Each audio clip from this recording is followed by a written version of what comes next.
हमें पता है कि अंग्रेज़ों ने हम पर 200 साल तक हुकूमत की थी। आप सबको ये भी पता होगा कि हमारे हिंदुस्तान पर अंग्रेज़ों से पहले बहुत सारे लोग मीन्स बहुत सारे मुल्कों वाले आते जाते रहे as a traders, as a investors. हमें ये भी पता होना चाहिए कि उस टाइम पर हमारा हिंदुस्तान आज के टाइम के बांग्लादेश, पाकिस्तान, इंडिया, बर्मा, श्रीलंका के कुछ टेरिटरीज को मिलाकर हिंदुस्तान कहा जाता था। एंशियंट टाइम से ही हमारे हिंदुस्तान को सोने की चिड़िया कहा जाता था और किसी तरह से यूरोपियंस को ये भी पता लग गया। और एक बात हमें मालूम होना बहुत ज़्यादा ज़रूरी है जबकि हम इसके बारे में स्टडी कर रहे हैं, तो वो बात है वो कौन सा मेन कॉज है जो यूरोपियंस को समुद्री रास्ते के जरिए हिंदुस्तान को आने के लिए मोटिवेट किया। तो यहाँ पर एक सॉलिड कॉज है, वो है 1453 में ऑटोमन तुर्क्स ने कॉन्स्टेंटिनोपल को कैप्चर किया था। इसके पहले ये जो रास्ता है ये मीन्स कॉन्स्टेंटिनोपल जो है वो यूरोपियन वर्ल्ड और एशियन वर्ल्ड को कनेक्ट करने का काम करता था। पर जब तुर्क्स ने कैप्चर किया तो उन्होंने इस रास्ते को बंद कर दिया। यूरोपियंस को नए रास्ते ढूंढने की ज़रूरत पड़ी। इसी तरह यूरोपियंस ने रास्ते ढूंढने के लिए समुद्री रास्तों का सहारा लिया। पहले तो पोर्चुगीज, डच, फ्रेंच और ब्रिटिशर्स आए।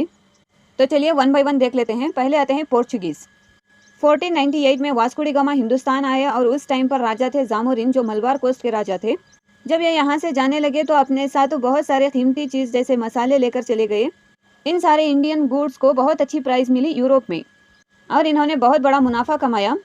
और इसके बाद एक बार एक पोर्चुगीज़ आने लगे और अपना कब्जा बनाया हिंदुस्तान पर। इन्होंने हिंदुस्तान में कोचीन, गोवा, दमन इन सारे एरियाज़ को कैप्चर किया था। तो नेक्स्ट आते हैं डच।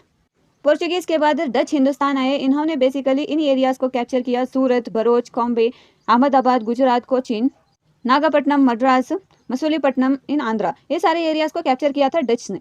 तो उसके बाद आ जाते हैं फ्रेंच। पोर्चुगीज़ और डच के बाद आए फ्रेंच। इन्होंने भी अपनी कंपनी इस्टेब्लिश की 1664 में। फ्रेंच लोगों ने ये ग्रांट लेकर बहुत बड़ी ज़मीन पर कब्जा किया। ये जो ग्रांट लिया था वो बीजापुर के सुल्तान के साथ ग्रांट लिया था। उसके बाद इनके मेन सेटलमेंट्स जो हैं वो सूरत, मसूलीपट्टनम, माही, चंद्रनगुर हैं। तो उसके बाद आ जाते हैं ईस्ट इंडिया कंपनी या ब्रिटिशर्स। हम लोग इन सबसे बहुत अच्छी तरह से वाकिफ़ हैं, तो चलिए देख लेते हैं। सन 1600 में British east India company establish हुई हमारे इंडिया में। पहले तो ये हिंदुस्तान आए एज ए ट्रेडर्स। इसके बाद इन्होंने ट्रेड विद डिप्लोमेसी स्टार्ट की। ये वो लोग हैं जो दूसरे कंट्री से आकर हमारे हिंदुस्तान में 200 साल तक हुकूमत किए थे। तो चलिए इनके मेजर सेंटर्स उस टाइम पर कौन से थे, मेजर सेटलमेंट्स उनके उस टाइम पर कौन से थे वो देख लेते हैं। सूरत, भरूच, अहमदाबाद एंड आगरा। उसके बाद आ जाते हैं मसूलीपट्टनम।